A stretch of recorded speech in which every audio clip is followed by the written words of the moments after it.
ஸ்ரீ குருப்யோ நமஹ. பகவான் ஸ்ரீ விஸ்வநாதர் அவருடைய ஸ்ரீமத் விஸ்வோபனிஷதம் பாகம் 3 போதனை எண் 32 மற்றும் 33. போதனா நாள் 24/2/1979 சனிக்கிழமை. கேட்டு தெரிந்தது போதும். 4 முதல் 4:30 மணிக்குள் காலையில் எழுந்து தனியாக இருந்து தூங்காமல் லௌகீக முயற்சியின்றி இருந்தாலே தெரிந்தவை பிராக்டிக்கல் ஆக காரணமாகி வாழ்க்கை சபலம் ஃப்ரூட்ஃபுல் ஆகிவிடும். மனிதனுடைய செயல் அனைத்தும் தவறாகவே இருக்கிறது. முன் செய்தது சரியல்ல, ஏமாற்றமே.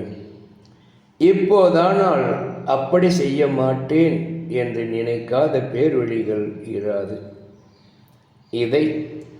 இந்த பேர்வழியை அகங்காரியை கண்டு சாட்சியாகி நிர்விகாரியாகி கேவலாத்மாவாய் இருப்போம்.